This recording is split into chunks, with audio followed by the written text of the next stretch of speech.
Hola, soy la doctora Valeria Martínez, médica de staff de diagnóstico médico, y hoy les voy a dar una introducción de lo que es la radiología intervencionista y los principales procedimientos realizados.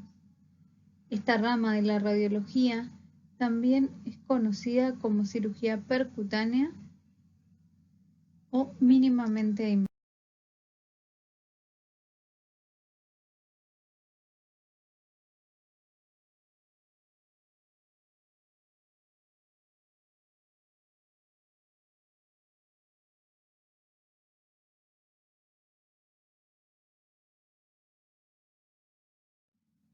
Radiología intervencionista entonces va a servir tanto para procedimientos diagnósticos como para procedimientos terapéuticos. Dentro de los procedimientos diagnósticos vamos a mencionar las punciones con guía tomográfica y bajo guía ecográfica, la colangiografía transparieto-hepática, arteriografías selectivas y flebografías. Con procedimientos terapéuticos vamos a mencionar la colocación de un stent, por ejemplo en la vía biliar. Puede ser porque existe un tumor que está provocando una estenosis o por cualquier otro tipo de lesión, una lesión cicatrizal, por ejemplo. También mencionamos los drenajes de colecciones. Vamos a ver algunas colecciones abdominales, colocación de ostomía, drenaje de la vía biliar, guía para punciones venosas, quimioembolizaciones, embolizaciones de órganos, por ejemplo, radiofrecuencia y TIPS. Entonces, cuando se nos presenta un paciente donde la alternativa es realizarle un procedimiento mínimamente invasivo, esta decisión debe ser una decisión interdisciplinaria, ya que tenemos que evaluarlo con cirugía o con endoscopía intervencionista a ver cuál es la mejor opción y de qué manera va a beneficiar más al paciente. En esta clase vamos a ver un breve repaso de lo que son los métodos guías utilizados para estas prácticas, el instrumental específico y las técnicas intervencionistas más frecuentemente utilizadas. Al mencionar los métodos guía vamos a hablar de métodos que ya estuvieron viendo en las clases anteriores, como ser la ecografía, la tomografía computada, la resonancia magnética, y se agrega la radioscopía con angiógrafo digital, que ahora lo vamos a ver. Al hablar de los métodos guías hay que compararlos para poder decidir cuál vamos a usar en determinado procedimiento. Vamos a comparar lo que es la ecografía, tomografía y radiología. En la ecografía, como puede ser que lo llamemos como que es en contra del método, es que es operador dependiente, ¿sí? Puede ser en contra o a favor, obviamente, dependiendo de la experiencia. Además, la interferencia con el gas nos juega en contra. Es un estudio que es en tiempo real, eso es algo bueno, es rápido, económico, portátil, o sea, me lo piden en quirófano, me lo piden en la guardia, puedo ir en el momento a realizarlo, y es un método accesible que en todos lados está disponible generalmente. La tomografía, como sabemos, el tomógrafo no se puede trasladar, así que bueno, eso es un inconveniente cuando el estado del paciente es crítico, tiene un alto costo, y bueno, la radiación, como ya habrán visto. La imagen es sencilla de interpretar, digamos, una vez que se adquiere la imagen, ya obviamente va a ser interpretado por un médico radiólogo, pero bueno, la imagen después resulta más clara de interpretar y no hay interferencia como por ejemplo del gas. Quien tiene radiación es mucho menos que en la que vemos en la tomografía. El costo es menor que en la tomografía. Es útil como complemento y en el caso de que también no se pueda trasladar el paciente hasta el tomógrafo. y también de fácil interpretación, al conocer la anatomía obviamente, puede ser fácilmente interpretado. Cuando hablamos del instrumental que se utiliza para este tipo de intervenciones, vamos a mencionar a las agujas que se miden en gauge. Pueden ser agujas finas. A mayor gauge, menor es el diámetro de la aguja. Entonces, las agujas más finas se utilizan con mayor frecuencia para acceder a órganos o formaciones con mayor riesgo de sangrado, como formaciones tumorales. Las agujas gruesas se usan para ostomías o para drenajes con acceso seguro. Los alambres están medidos en pulgadas, tienen dos extremos, uno duro y uno blando. Puede tener dos extremos blandos, ¿sí? Pero generalmente tiene un extremo duro y un extremo blando. Y pueden ser hidrofílicas. Además, su extremo blando puede ser recto, curvo o en J. Eso es según el procedimiento en el que se vaya a utilizar y el lugar en el que hay que acceder. Después los dilatadores, que se miden en French. Esto sí, a mayor número de French, más grandes son, mayor es el diámetro del dilatador. Los catéteres también se miden en French y pueden ser catéteres angiográficos, catéteres biliares o catéteres multipropósitos. Estos catéteres en el extremo proximal pueden tener una rosca, que es el extremo que queda fuera del cuerpo del paciente, y son huecos en toda su extensión. Además tenemos los balones, que se utilizan de la misma forma que los catéteres, pero para procedimientos específicos y se miden en milímetros.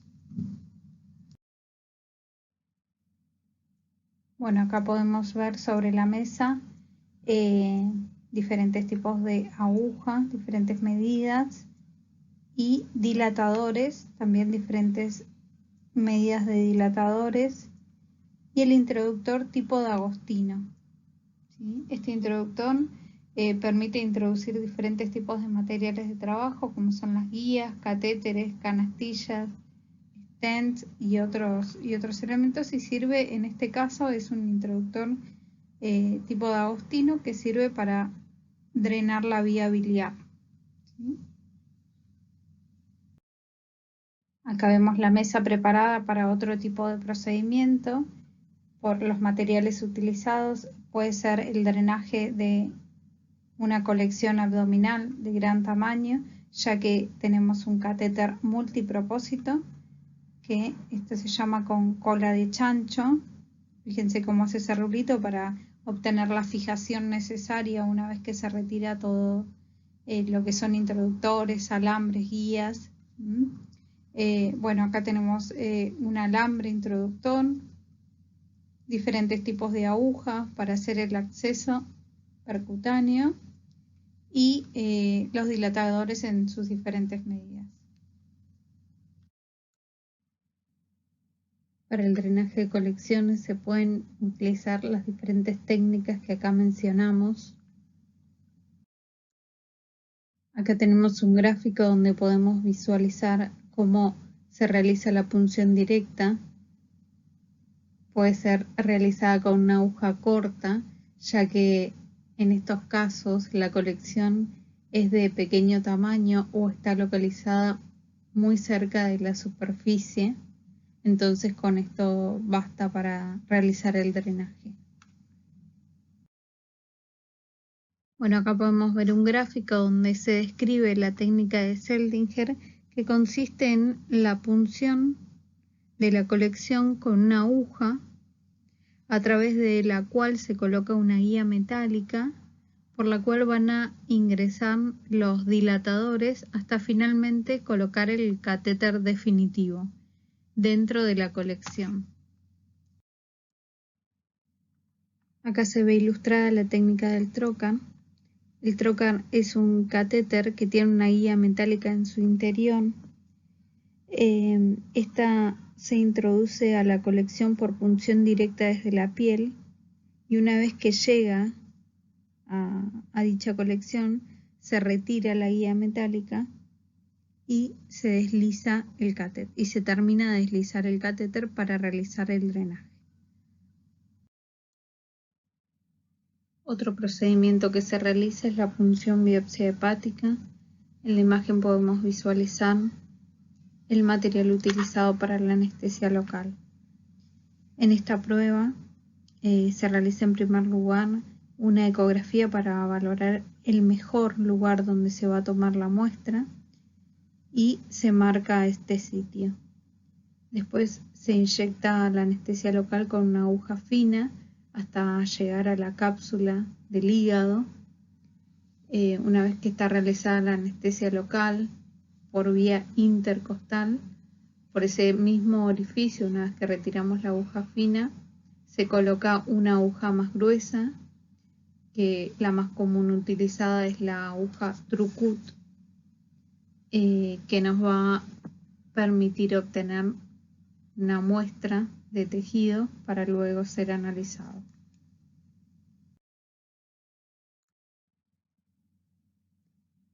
En este caso vemos la punción citológica de un nódulo hepático que fue guiada por ecografía. Mediante la técnica de ecografía lo que hacemos es localizar al nódulo hepático y guiar la aguja hacia este objetivo. Como se ve en la imagen, lo ideal es que el patólogo esté presente durante el procedimiento y pueda analizar si la muestra que sacamos durante el procedimiento nos va a servir o no. Bueno, acá vemos la colocación de una vía venosa central, que lo que se está haciendo es mediante guía ecográfica. En la foto de arriba vemos la colocación de anestesia local mediante una aguja fina. Obviamente se guía el trayecto de la aguja por donde va a entrar la aguja más gruesa con la posterior colocación del catéter, y en las imágenes de abajo vemos cómo ya está el catéter dentro del vaso. Es esa imagen bien ecogénica, rodeada de material hipoecoico, que es la sangre, y acá vemos la aguja cómo se está insertando, ¿sí? Todo el trayecto hasta llegar al vaso. La aguja que se utiliza es una aguja de dos cuerpos. Uno de los cuerpos es el teflón y otro es la aguja propiamente dicha. Acá vemos una foto y una ilustración de lo que es la guía ecográfica para la colocación del traductor. Acá estamos viendo cómo es la guía para la colocación en la vena yugular interna. Y como reparo anatómico se va a tener en cuenta el ápice del triángulo formado por el músculo esternocleidomastoideo y la clavícula, ¿sí? Allí va a ser el sitio de punción. Bueno, acá vemos también el otro sitio que más se utiliza, que es la vena subclavia. Mostramos también la foto y el gráfico. Fíjense que la subclavia va a tener la misma dirección en la que está el transductor y el procedimiento va a ser el mismo que mencionamos anteriormente. Ahora vamos a ver los procedimientos que se realizan en la patología de la vía biliar y cuáles son los materiales y métodos utilizados. Acá vemos un caso de colecistitis aguda mediante ecografía en la imagen de la izquierda, donde con la cabeza de flecha blanca se señalan los litos que generan una sombra acústica posterior. La flecha curva nos muestra un engrosamiento parietal de la vesícula biliar y la flecha recta muestra el líquido perivesicular que se da en el contexto del proceso inflamatorio. En la imagen de la derecha vemos otro paciente donde se puede ver el proceso inflamatorio de la vesícula biliar con engrosamiento parietal también y la presencia de líquido perivesicular. Acá vemos otro caso de patología vesicular donde se observa la presencia de una imagen litiásica ocupando gran parte de la luz vesicular en 2 cortes de tomografía. Teniendo en cuenta las patologías antes mencionadas y el proceso inflamatorio que esto lleva como consecuencia, se puede optar por una colecistectomía percutánea. ¿Qué es esto? Es un procedimiento que se usa como terapéutica y consiste en colocar un catéter de drenaje estéril en el interior de la vesícula para la extracción de la bilis, mediante un acceso percutáneo directo, y se puede hacer con control ecográfico o tomográfico. Las indicaciones de la colecistostomía percutánea son, como ya les mencioné, una colecistitis aguda, pero en el caso de pacientes de alto riesgo, como son los pacientes añosos, posquirúrgicos, con cardiopatía concomitante u otras patologías. La colecistitis aguda alitiásica y pacientes con sepsis de origen desconocido y algún signo de patología vesicular en terapia intensiva.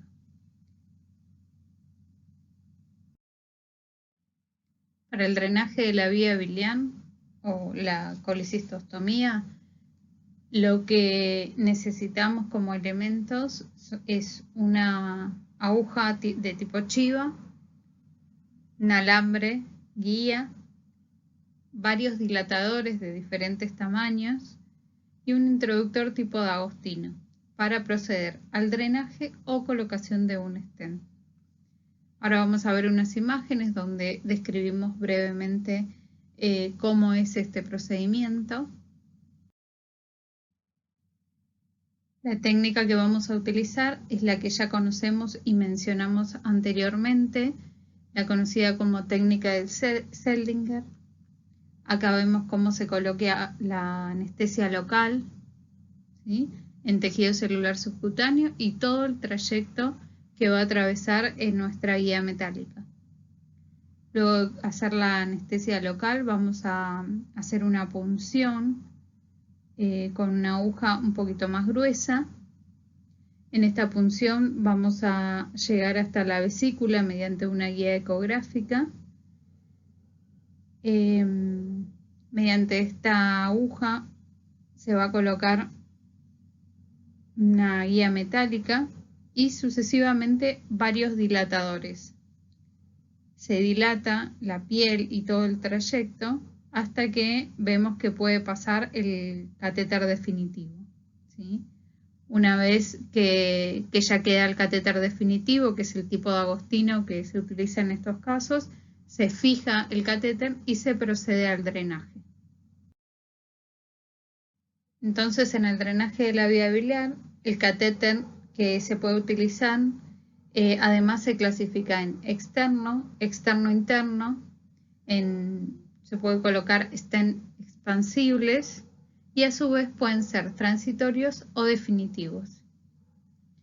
En los catéteres externos se colocan generalmente cuando no se puede atravesar una obstrucción, ¿sí?, para evitar solamente que se dilate la vía biliar. En los externo-internos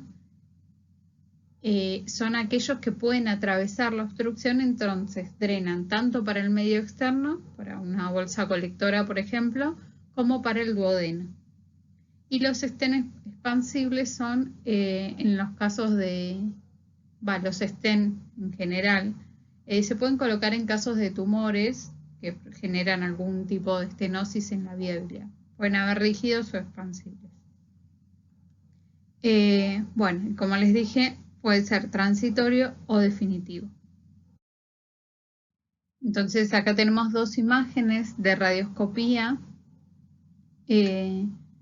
donde podemos ver en la imagen de la izquierda que se evalúa la presencia del stent tanto en la vía biliar extrahepática como intrahepática.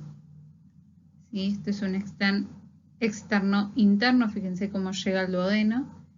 Y en la imagen de la derecha vemos solamente el stent, pero de la vía biliar extrahepática. En esta imagen vemos un catéter de drenaje interno-externo, transitorio. Fíjense cómo acá hacia la izquierda sale de la imagen y hacia la derecha vemos cómo va hacia la vía digestiva, hacia el duodeno, ¿sí? Acá está flanqueando cualquier tipo de obstrucción que pueda haber y drena tanto al exterior como al medio interno. Volvemos a mostrar en esta diapositiva imágenes de catéter de drenaje biliar, de la vía biliar. Fíjense cómo en la imagen de la izquierda vemos cuando recién comienza el procedimiento, cómo se ve la vía biliar dilatada. En la imagen del medio es todavía drenándose esa vía biliar, que igual como el drenaje queda puesto, eso va a ir viéndose como la imagen cada vez mejor, menos patológica, digamos. Y en la imagen de la derecha ya vemos como hay mucho menos dilatación de la vía biliar, tanto intra como extrahepática, y lo que es esta tercera imagen es un control, ¿sí? Como para terminar el procedimiento ya. Volvemos a repasar con las imágenes el procedimiento para que les quede bien claro y lo puedan fijar. Entonces, en la imagen de la izquierda vemos cómo con la guía ecográfica se realiza la punción con una aguja gruesa, ¿sí? Rígida. Esta aguja la podemos ver en la imagen de la derecha, como tiene que llegar hasta la vesícula, ¿sí? Generalmente hay agujas especiales para este tipo de procedimientos que se ven más ecogénicas en la evaluación ecográfica, ¿sí? Para que el procedimiento sea más práctico y no tengamos conflicto con esto. Bueno, acá vemos como a través de esta aguja que colocamos anteriormente se va a introducir el alambre guía. En la imagen de la izquierda estamos viendo esto, ¿sí? Procedemos a introducir el alambre guía. En la de la derecha también se ve lo mismo. Acá tomando como guía el alambre colocado, se van a introducir las diferentes medidas de dilatadores hasta llegar a dilatar la piel y el tejido celular subcutáneo hasta la medida que tenga el catéter o que consideramos que pueda llegar a progresar el catéter, ¿sí?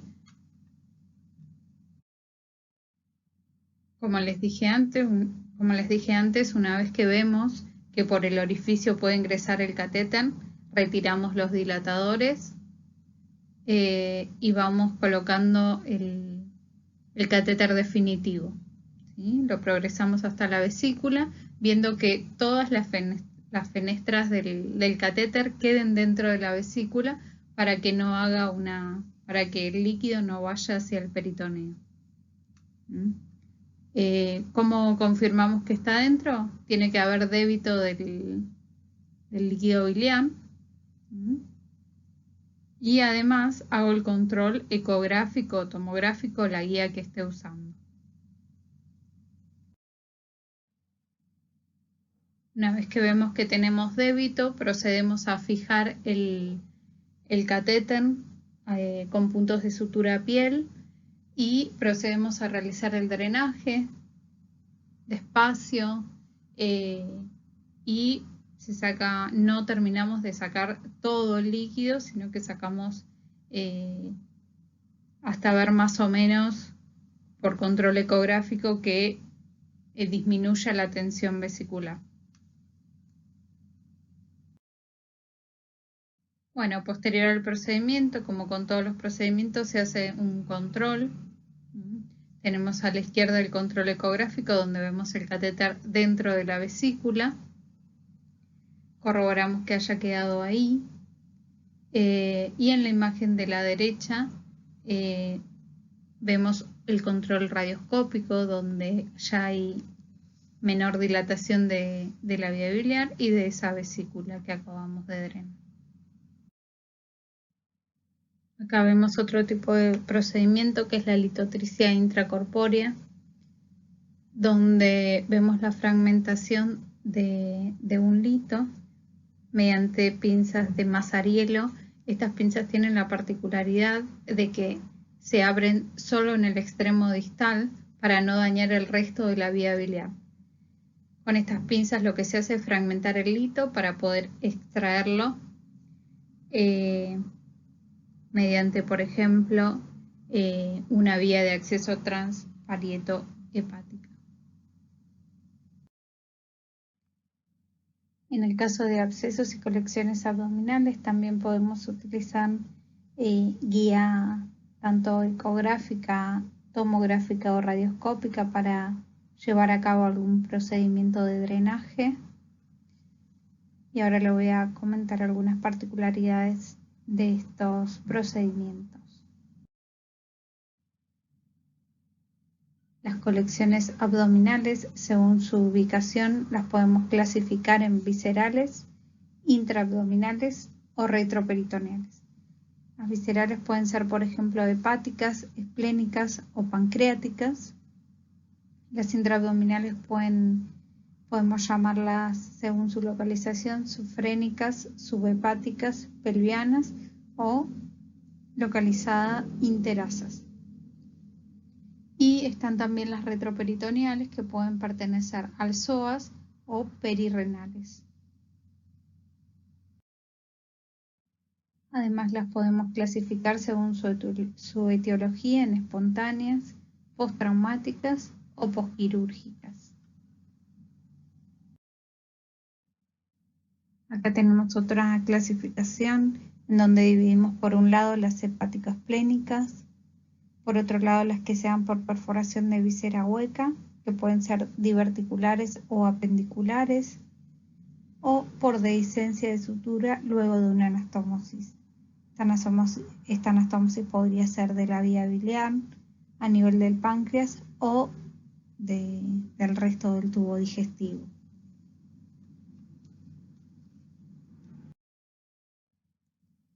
Bueno, acá les muestro un algoritmo que nos va a servir de guía ante la sospecha clínica de un absceso o colección. Y lo que vamos a tener en cuenta es que cuando sospechamos que hay un absceso, lo primero que vamos a hacer es utilizar como método diagnóstico la ecografía, porque es el método que tenemos más a mano, más disponibilidad, más barato. Entonces, hacemos la ecografía. Si esto nos da positivo, si vemos la colección, se hace una punción diagnóstica. ¿Sí? Una punción diagnóstica y tratamiento percutáneo, si es necesario. Si este tratamiento percutáneo resulta, perfecto.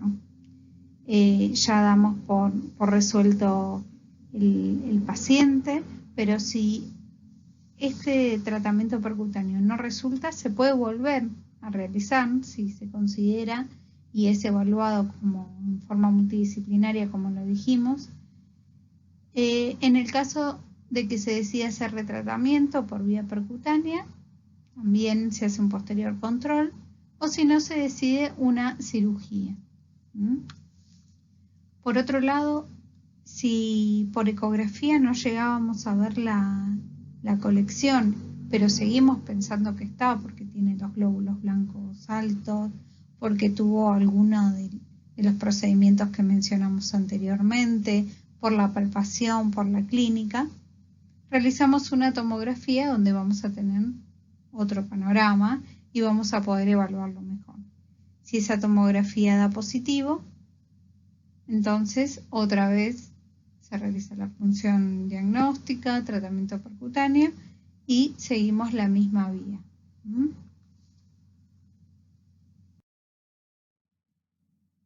Bueno, entonces una vez que realizamos el diagnóstico por laboratorio de imágenes, procedemos a realizar el drenaje de la colección mediante las técnicas que ya vimos, ¿sí?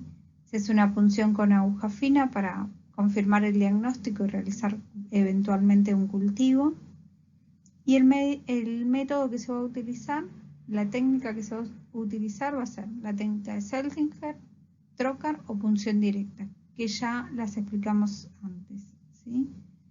Posteriormente a realizar esta técnica se coloca el catéter por el trayecto más corto y evitando la interposición de vísceras o elementos vasculares. La técnica que se va a utilizar es la misma para casi todos los procedimientos, ¿sí?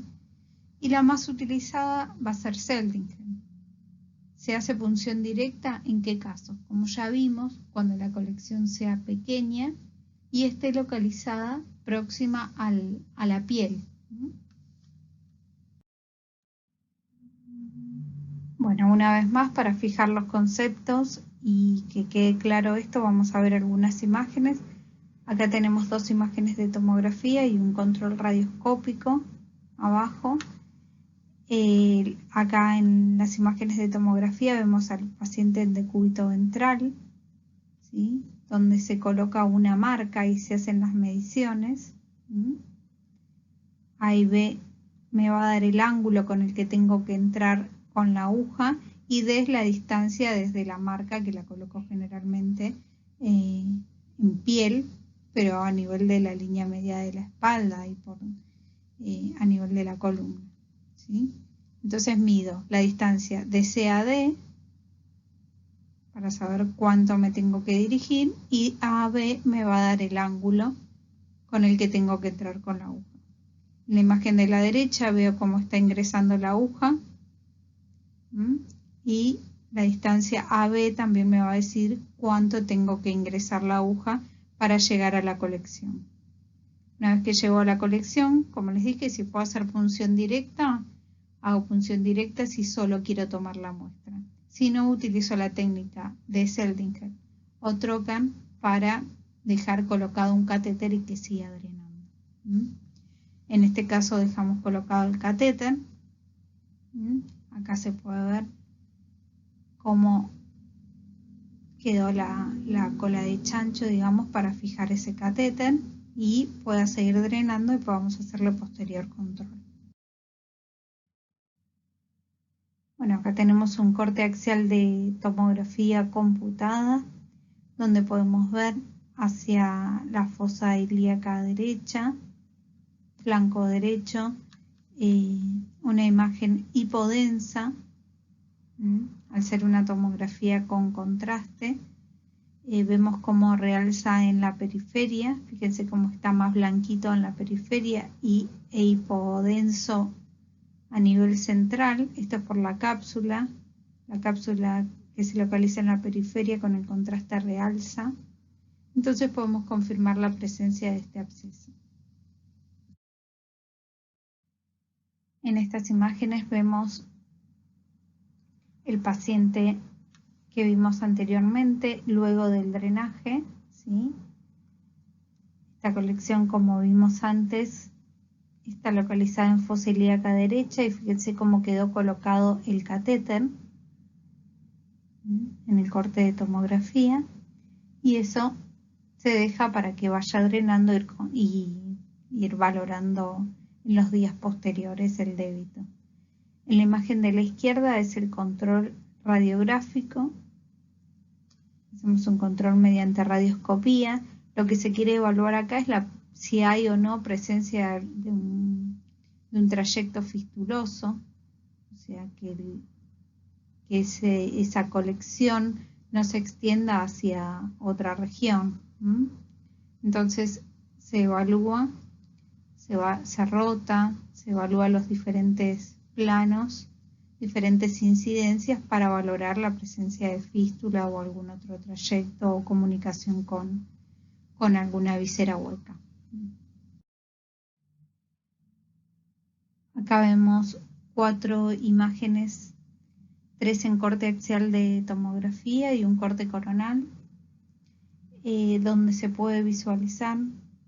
Les hice un círculo en color naranja para que lo puedan evaluar, ya que al ser un estudio sin contraste, por ahí no se puede visualizar tan claramente. Pero ahí está marcado, acá lo vemos, una colección en el psoas derecho.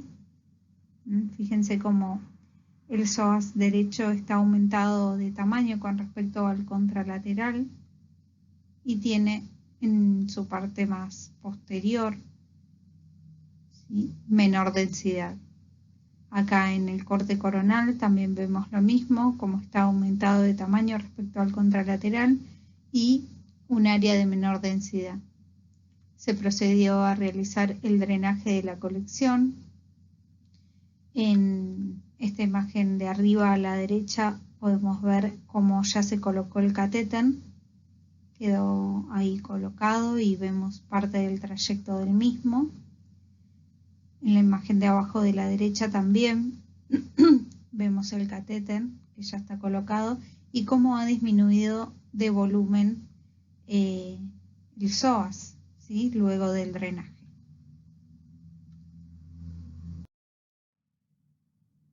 Bueno, acá vemos el caso de un absceso hepático donde se tomaron las medidas por ecografía.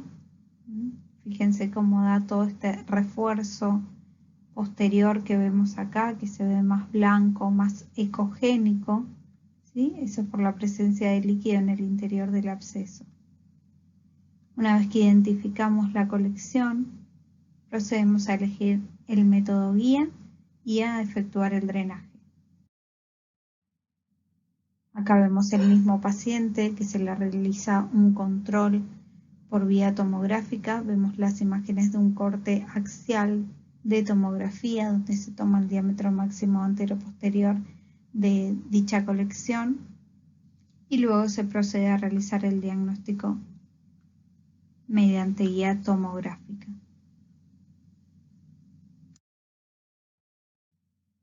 En estas 2 imágenes podemos evaluar el control post procedimiento. Fíjense que ya no vemos la colección. Acá vemos otro caso donde se puede evaluar un absceso hepático, pero lo que les quiero mostrar acá es en la imagen de la izquierda, como se puede visualizar señalado con la flecha blanca. El área está hiperecogénica, que tiene refuerzo posterior y corresponde a la presencia de gas. Comparativamente con la imagen de tomografía, que es el mismo paciente, vemos señalado con la flecha negra esas imágenes anecoicas dentro de la colección, que también es el equivalente a lo que veíamos en la ecografía, es la presencia de gas dentro del absceso, ¿sí?, que es por supuesto muy común de ver. Bueno, acá lo mismo, pero vemos otro paciente, una colección mucho más voluminosa. Fíjense cómo tiene estos septos internos, o sea que es una colección ya organizada dentro del parénquima hepático. En la imagen de la derecha lo vemos en un corte sagital de tomografía y en el corte en la imagen de la izquierda vemos una imagen de ecografía se le colocó el Doppler colon para ver si había vasos dentro o presencia de flujo dentro de esta colección, y lo que se puede evaluar es la presencia de escaso flujo en lo que son los tabiques de la colección, que se puede llegar a ver también.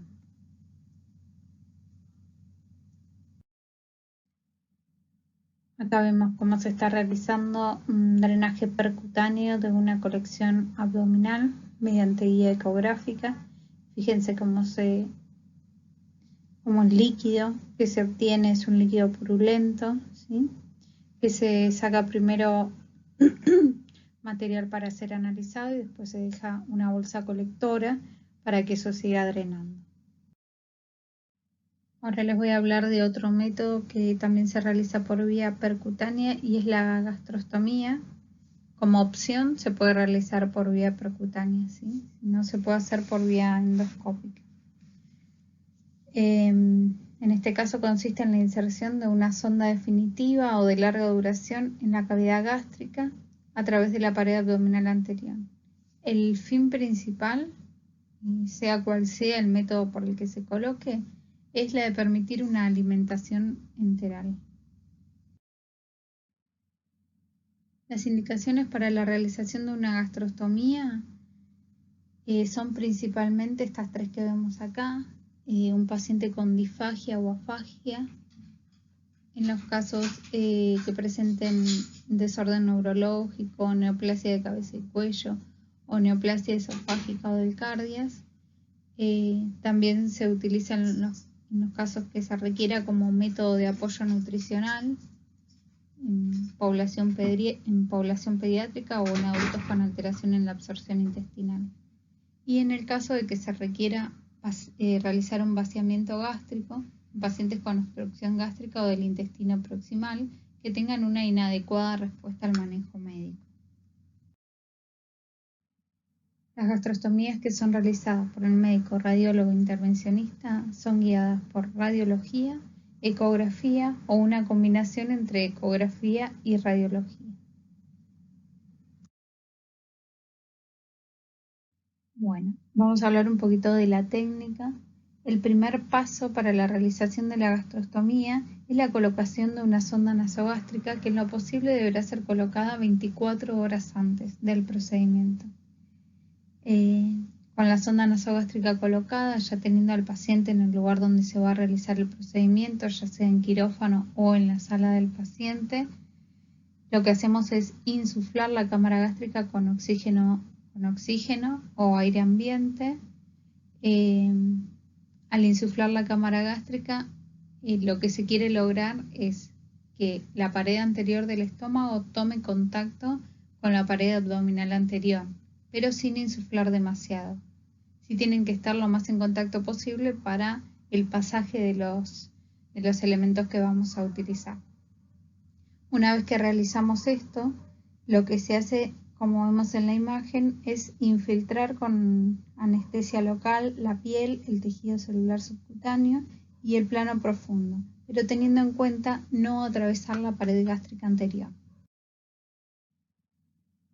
Acá vemos cómo se realiza la anestesia local, realizando toda la anestesia del trayecto por el que vamos a trabajar y la guía que se utiliza en este caso, a diferencia del anterior que se usó guía radioscópica, acá se usa guía ecográfica.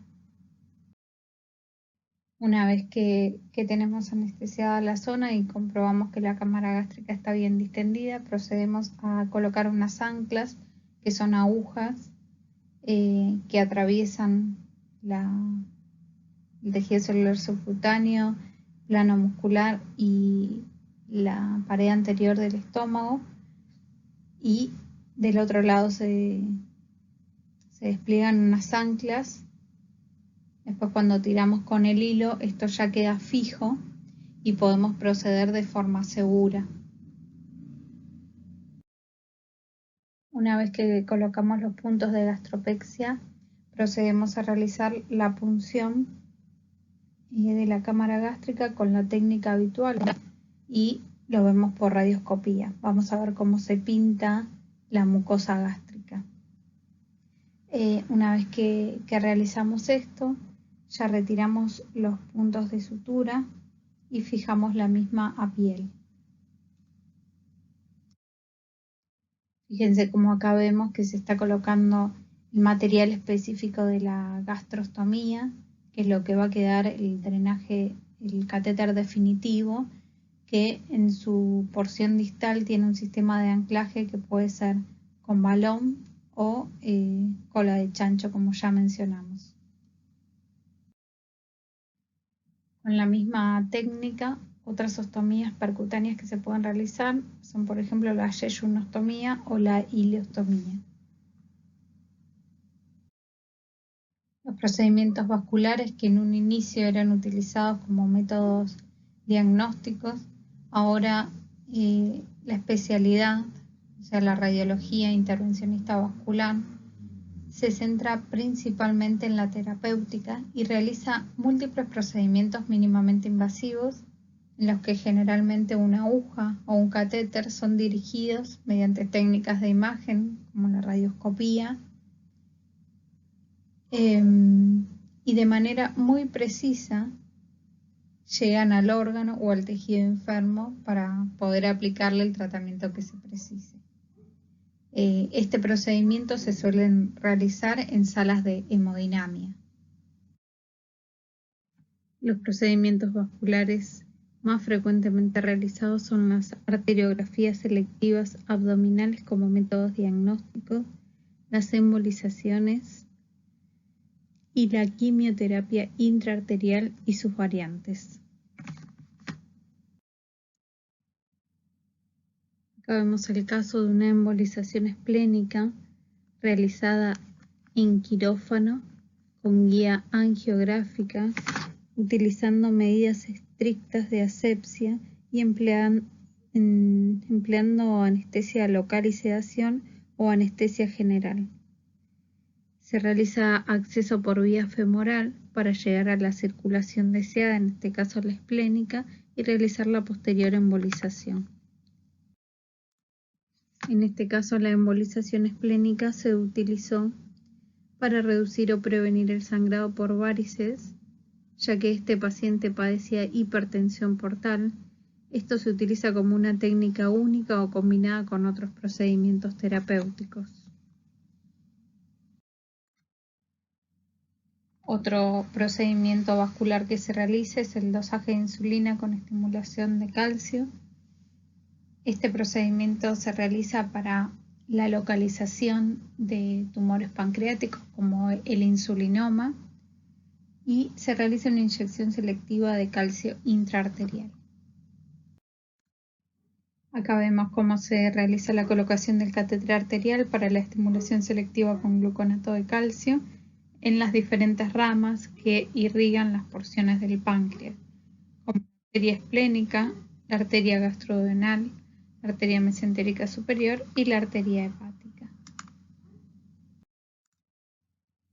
Además del acceso arterial, vamos a tener el acceso venoso, donde se ingresa un catéter, el catéter de Swan-Ganz, hasta alcanzar la vena suprahepática para la recolección de las muestras de insulinemia. Bueno, acá presentamos un algoritmo diagnóstico donde ante la sospecha de insulinoma se realiza el diagnóstico bioquímico y ante un test de ayuno positivo y el péptido sea aumentado, nos da la alta sospecha de insulinoma. Se trata de hacer el diagnóstico de localización por ecografía, tomografía o resonancia magnética y también se evalúa la presencia de metástasis hepáticas de este tumor del cual sospechamos, de este tumor pancreático. Si hay metástasis hepáticas, ya se evalúa otro tipo de tratamiento, pero ante la ausencia de metástasis se realiza una ecoendoscopía para localizar el tumor. Si el tumor es localizado, se puede hacer una cirugía abierta y se hace una ecografía intraoperatoria palpando el tumor. Si el tumor no es localizado por ecoendoscopía, se decide realizar la arteriografía con estimulación de calcio, que ahí nos va a dar una pauta de dónde podría estar localizado, si en cabeza, cuerpo o cola del páncreas. Dentro de los procedimientos vasculares también encontramos el tratamiento de tumores hepáticos, como la quimioembolización. Acá en la foto de la izquierda vemos un carcinoma hepatocelular en fase arterial de resonancia magnética localizado en el lóbulo caudado. Fíjense cómo está señalado acá con la cabeza de flecha. En la imagen de la derecha, una imagen angiográfica donde se muestra la captación de contraste por el tumor.